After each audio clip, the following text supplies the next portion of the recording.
Sup, you beautiful bastards? Hope you're having a fantastic Tuesday. Welcome back to the Philip DeFranco Show, and let's just jump into it. And the first thing we're going to talk about today is this insane Harvey Weinstein story that is just getting bigger and bigger and bigger. Yesterday when we were talking about the Defy Media, Andy Signore sexual harassment controversy, Weinstein's name was mentioned. And understandably so. I think the Weinstein situation, to a lesser extent the Andy Signore situation, are showing people that they need to speak out. And I'm not blaming the victims here for being silent, but this is, I think, a showcase that there is a lot of support for victims to speak out. So what is and what has been happening with the Harvey Weinstein situation? Well, about 5 days ago, the New York Times put out an article around Harvey Weinstein, compiling multiple accounts of sexual conduct by Harvey Weinstein. And a lot of it seemed to show that he had been using the same technique over and over. Usually he'd invite the woman to a hotel under the guise of it being a meeting. Specifically in Los Angeles, it would be the Peninsula Beverly Hills, but those meetings also took place internationally. And not wanting to turn down an opportunity for career advancement, these women would accept. I mean, we're talking about Harvey Weinstein here. He's the co-founder of Miramax and the Weinstein Company. Right, we're talking Good Will Hunting, Pulp Fiction, Django Unchained, Lion, The King's Speech, Silver Linings Playbook, Inglourious Bastards, the list goes on. This could be a huge deal for your career. But when the women would show up to the hotel, they would be guided to Weinstein's personal room. And there we have now many reports of somewhat of the same situation. In 1991, you had Laura Madden. She's a former employee of Weinstein. Reportedly, Weinstein would repeatedly ask for massages in hotels. Early 90s, Rosanna Arquette agreed to meet Weinstein at the Beverly Hilton Hotel. When she gets there, she's directed to his room, where she finds him wearing a bathrobe. At one point, allegedly, he tries to force her to give him a neck massage. When she refuses, he then tries to force her hands onto his erect penis. Ashley Judd has also spoken out on Weinstein. Shows up to the hotel, guided to his personal room. He repeatedly asks her massages and then asks for her to watch him shower. She declines all the advances, and what's really messed up is she said her mindset was, how do I get out of the room as fast as possible without alienating Harvey Weinstein? I mean, for me, that's the extremely telling part of the power difference between the two people in that room. At the Toronto International Film Festival, Weinstein arranged a meeting with Mira Sorvino. She recalls he started massaging my shoulders, which made me very uncomfortable, and then he tried to get more physical, sort of chasing me around. In that instance, she said she got out of the room, but then months later, he continued to follow her, actually showing up to her apartment. Rose McGowan talked about an incident in a hotel room at the Sundance Film Festival in '97. In that situation, a settlement was agreed upon between Weinstein and McGowan. In the same year, you had Asia Argento, an Italian actress and director. She claimed that Weinstein performed unwanted oral sex on her, but here some people say the claim is a little more complicated than the other instances. This because of the fact that she went on to have consensual relations with Weinstein. But to that, Argento says because of Weinstein's role as her producer for her movie Bee Monkey, she felt like she had to comply. In '98, you had Zelda Perkins, one of his assistants in London. Reportedly, she confronted Weinstein on his inappropriate behavior, even threatening to go public. Reportedly, one of Miramax's lawyers was then sent to reach a settlement with her. In 2004, you have Lucia Evans. She agreed to a meeting at Weinstein's Tribeca office. She was told there was going to be a female casting executive and Weinstein. There, she said she was quickly left alone with Weinstein, and he forced her to perform oral sex on him, saying, quote, "He's a big guy. He overpowered me. I just sort of gave up. That's the most horrible part of it, and that's why he's been able to do it for so long to so many women. People give up, and then they feel like it's their fault." In 2010, there was Emma Khan. Weinstein reportedly said he had a script for her. She showed up to the hotel room, and he was just naked and displayed his erect penis. He told her to get on the bed. She instead left quickly. In 2011, there was Jessica Barth, who was invited for a meeting. But when she got there, she was directed to his room. He reportedly ordered champagne and sushi. And then reportedly, he kept going back and forth talking about her future and then asking for naked massages. In 2015, you had Italian model and aspiring actress Ambra Badalana. She reportedly called police after Weinstein assaulted her. According to the police report, Weinstein grabbed her breasts while asking if they were real and then put his hands up her skirt. And we also have audio from this situation. Reportedly, after the initial assault, Ambra went to the police. While there, Weinstein called her to set up another meeting. And so Ambra agreed and went back, but not before wearing a wire that police gave her. And here's some of the audio from that. I'm telling you right now. What do we have to do here? Nothing. I'm going to take a shower. You sit there and have a drink. Water. I don't drink. Then have Can a I glass of stay water. on the bar? No, you must come here now. Why I get yesterday you touched my breast? Oh, please, I'm sorry. Just come on. I'm used to that. Come on. Are you used to that? Yes, come in.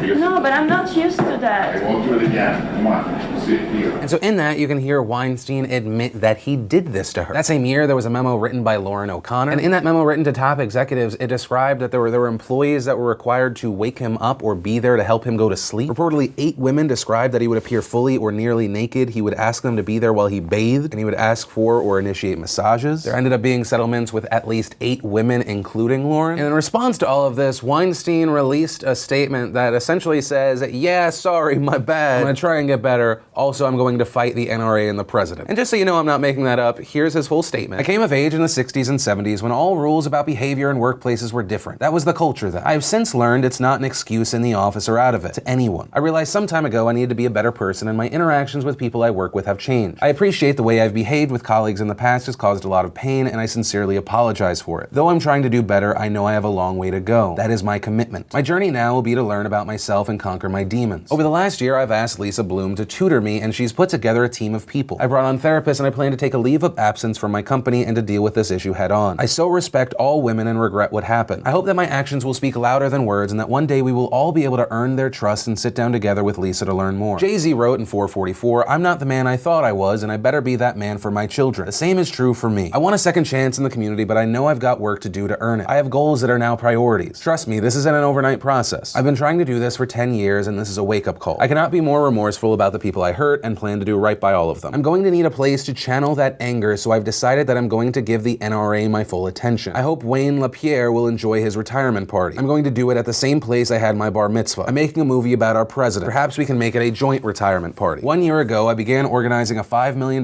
foundation to give scholarships to women directors at USC. While this might seem coincidental, it has been in the works for a year. It will be named after my mom, and I won't disappoint her. Also, yeah, in my summary, I forgot the part that he quoted Jay-Z. Also, side note, I just checked, and that's not actually even a correct quote from 444. Not the song or anywhere on the album. Now, a big thing to note is while Weinstein said he was going to take a leave of absence, on Saturday he was actually fired. The board for the Weinstein Company convened, and 5 members of the board, including his brother, they voted to fire it. Weinstein Company releasing an official statement saying, in light of new information about misconduct by Harvey Weinstein that has emerged in the past few days, the directors of the Weinstein Company have determined and informed Harvey Weinstein that his employment with the Weinstein Company is terminated effective immediately. And then in came all the Hollywood reactions. The former president of Miramax Los Angeles saying from the outside it seemed golden. The Oscars, the success, the remarkable cultural impact, but behind the scenes it was a mess, and this was the biggest mess of all. Also recalling that if a female executive was asked to go to a meeting solo, she and a colleague would generally double up. Rose McGowan tweeting, anyone who does business with blank is complicit, and deep down you know you are even dirtier. Cleanse yourselves. Meryl Streep releasing the statement, the disgraceful news about Harvey Weinstein has appalled those of us whose work he championed, and those whose good and worthy causes he supported. The intrepid women who raised their voices to expose this abuse are our heroes. One thing can be clarified, not everybody knew. Harvey supported the work fiercely, was exasperating but respectful with me in our working relationship and with many others with whom he worked professionally. I didn't know about these other offenses. The behavior is inexcusable, but the abuse of power familiar. Each brave voice that is raised, heard, and credited by our watchdog media will ultimately change the game. And that was a pretty big thing coming from Meryl Streep, because in the past she had even called Weinstein a god. Although it is very important to note that Meryl Streep's version of events are far different than Jessica Chastain. She's come out and said that this is essentially a known secret. She was warned from the beginning about Harvey, saying the stories were everywhere. To deny that is to create an environment for it to happen again. Mark Ruffalo says, to be clear, what Harvey Weinstein did was a disgusting abuse of power and horrible. I hope we are now seeing the beginning of the end of these abuses. Judd Apatow writing, what Harvey Weinstein did was abhorrent. He admits he did it. Why should anyone be silent in their disgust and support for his victims? Fashion designer Donna Karan chimed in on the topic, saying, to see it here in our own country is very difficult, but I also think, how do we display ourselves? How do we present ourselves as women? What are we asking? Are we asking for it by presenting all the sensuality and all the sexuality? There was a lot of outrage around this because people were saying, did you just say women are asking for it with how they dress? She later apologized for that statement. Then today we heard from Gwyneth Paltrow. She described a very familiar story from when she was 22, saying Weinstein put his hands on her, suggested that they go to his bedroom for massages. She refused, even said that her boyfriend at the time, Brad Pitt, confronted him about this. Also adding she was told to never talk about this situation. A rep for Brad Pitt has confirmed this. Angelina Jolie also coming out with her own story, saying, I had a bad experience with Harvey Weinstein in my youth and as a result chose to never work with him again and warn others when they did. This behavior towards women in any field, any country is unacceptable. Additionally, there were also claims from a former New York Times reporter that said that they had this story before but never ran it. This coming from Shara Waxman, who wrote on The Wrap, writing, I also tracked down a woman in London who had been paid off after an unwanted sexual encounter with Weinstein. She was terrified to speak because of her non-disclosure agreement, but at least we had evidence of a payoff. The story I reported never ran. After intense pressure from Weinstein, which included having Matt Damon and Russell Crowe call me directly to vouch for Lombardo and unknown discussions well above my head at the time, the story was gutted. I was told at the time that Weinstein had visited the newsroom in person to make his displeasure known. I knew he was a major advertiser in the Times and he was a powerful person overall, but I had the facts and this was the Times, right? Wrong. But finally, in response to everything that is happening, a lawyer for Weinstein released a statement saying, any allegations of non-consensual sex are unequivocally denied by Mr. Weinstein. Mr. Weinstein has further confirmed that there were never any acts of retaliation against any women for refusing his advances. He will not be available for further comments, and he is taking time to focus on his family, on getting counseling, and rebuilding his life. Also, according to The Hollywood Reporter, Weinstein is thinking of suing the New York Times. This for publishing what his lawyer is calling a story that is saturated with false and defamatory statements. And so that is where we are today. And so here's what I'll say. Just from the New Yorker article alone, you have 13 claims of sexual harassment, with 3 of non-consensual sex. And in my opinion, it's all wrong and it's all indefensible. We're talking about the abuse of people and or power. When you have someone with a special position, power, influence that is using that to take advantage of someone without any of it, it's not okay and it's indefensible in my opinion. And so obviously there are going to be a lot of opinions around this, and I'd love for you guys to talk about it, debate it in the comments. But a question I do want to pass off to you is, do you think this is I came up in the 60s and 70s, it was a different time problem? I'm just throwing that out there not because it's my personal belief, but because that was one of Harvey Weinstein's excuses. Or do you think that this is a peek behind the curtain of the problems that we still see today? I mean, obviously we saw that this story inspired one of the people in the Andy Signore situation to come forward. Do you think this is just the beginning? Do you think we're going to see more and more people coming out? Let me know what you're thinking in those comments down below. But from that, I want to share some stuff I love today, and today in Awesome brought to you by SeatGeek. SeatGeek, of course, a fantastic ticket app that takes the confusion out of buying tickets. They put all the tickets in one place, they give them 0 to 100 scores so you know if you're getting a good deal or not. I've got the app on my phone, and it is by far the easiest way to purchase tickets for a game, a concert, a whatever. So if you want to make the smart move like many from the nation already have, click that link in the description to download the app and use coupon code PHIL for $20 off your first ticket purchase. And the first bit of awesome is we got the brand new Star Wars The Last Jedi trailer. Yes, a million times yes, I cannot wait for December 15th. Then I decided to share this video from Casey Neistat. He did a review of the Qatar Airways A350 business class, and it's just a really interesting video to see how the other half lives. I mean, I try and fly first class when I can, but this is a whole different level. Then in Awesome, for those of you that were asking yesterday, that pillow, wait, wrong side. That pillow right there, we just launched a small run of the Let's Make Mistakes Together pillows this week. If you want to snag one, links in the description down below. And if you want to see the full versions of everything, I just shared the secret link of the day, anything at all. Links, as always, are in the description down below. And then let's talk about the controversy between Jemele Hill, ESPN, Donald Trump, and the NFL. So for those that don't know, Jemele Hill is a host on ESPN. And you might have seen last month that there was a huge controversy around her because she went to Twitter to say Donald Trump is a white supremacist. The string of tweets she posted where Donald Trump is a white supremacist who has largely surrounded himself with other white supremacists. Trump is the most ignorant, offensive president of my lifetime. His rise is a direct result of white supremacy, period. He has empowered white supremacists. See Charlottesville. He is unqualified and unfit to be president. He is not a leader, and if he were not white, he would have never been elected. Donald Trump is a bigot. Glad he could live with voting for him. I couldn't because I cared about more than just myself. And so obviously with a public figure saying this, there was a lot of love and there was a lot of hate. And so following Hill's statements, ESPN released a statement saying, the comments on Twitter from Jemele Hill regarding the president do not represent the position of ESPN. We've addressed this with Jemele and she recognizes her actions were inappropriate. And so at least publicly, it looks like Jemele Hill is not punished. It doesn't look like she's suspended. Though there are reports that come out around this time accusing ESPN of trying to take her off the air, replacing her with another black female anchor. Though according to these reports, that anchor and her other co-host refused to do the show without her. But the network denies that this ever happened, so let's talk about what else happens publicly. During a press briefing, White House Press Secretary Sarah Huckabee Sanders says, I'm not sure if he's aware, but I think that's one of the more outrageous comments that anyone could make,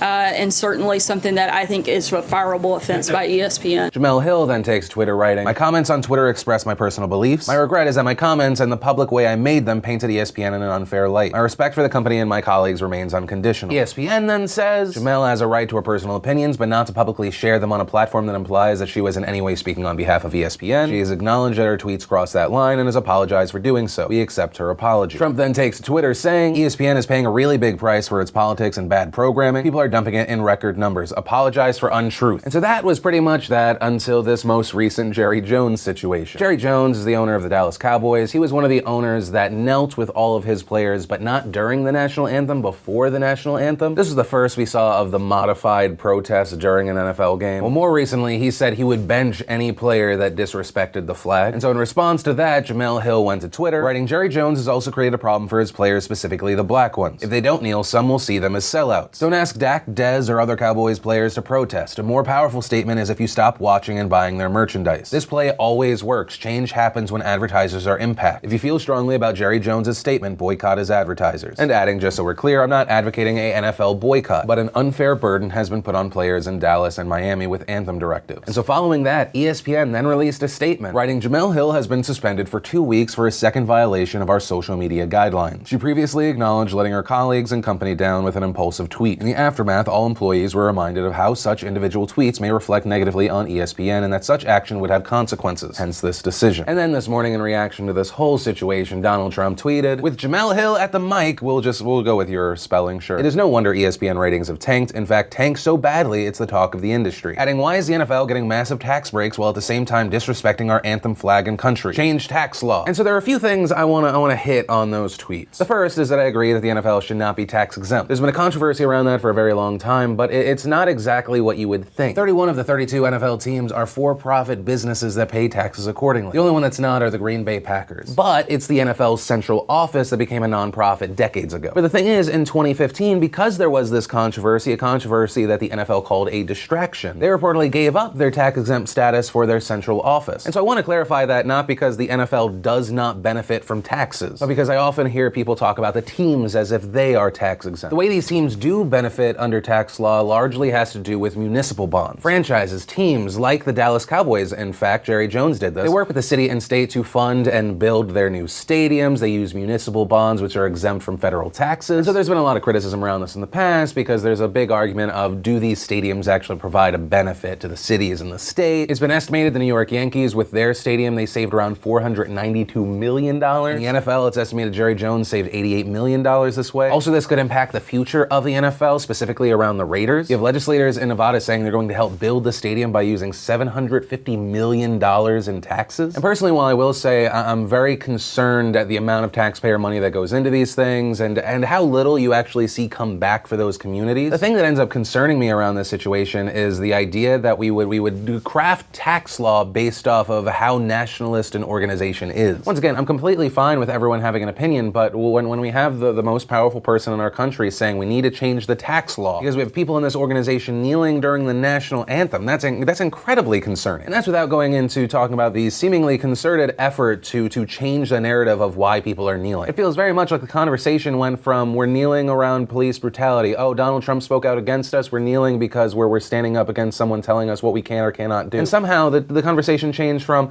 that is also offensive to vets and offensive to people who gave their life for this country, and almost seemingly like they're doing it for that reason, which really doesn't appear to be the case. And finally, on the note of Jemele Hill, I mean, she can say that she wasn't saying boycott NFL advertisers, but the tweet before she said she wasn't calling for that, she wrote, if you feel strongly about JJ's statements, boycott his advertisers. And that was a quote tweet to a list of advertisers who most likely are also advertisers on ESPN. Now, as far as if she should or should not have been suspended because of ESPN's policies, the warnings, the whatever, I'd love to know your opinion on that, but as far as her saying she wasn't in any way calling for a boycott, she was simply stating what the situation was, personally I feel that defense is weak. But of course, around this whole situation, I'd love to know what you think. And that's actually where I'm going to end today's show. And remember, if you like this video, you like what I try and do on this channel, hit that like button. If you're new here, hit that subscribe button. Also, if you missed yesterday's Philip DeFranco show, you want to catch up, click or tap right there to watch that. Or if you want to see the newest behind the scenes vlog, click or tap right there to watch that. But that said, of course, as always, my name's Philip DeFranco. You've just been filled in. I love yo faces, and I'll see you tomorrow.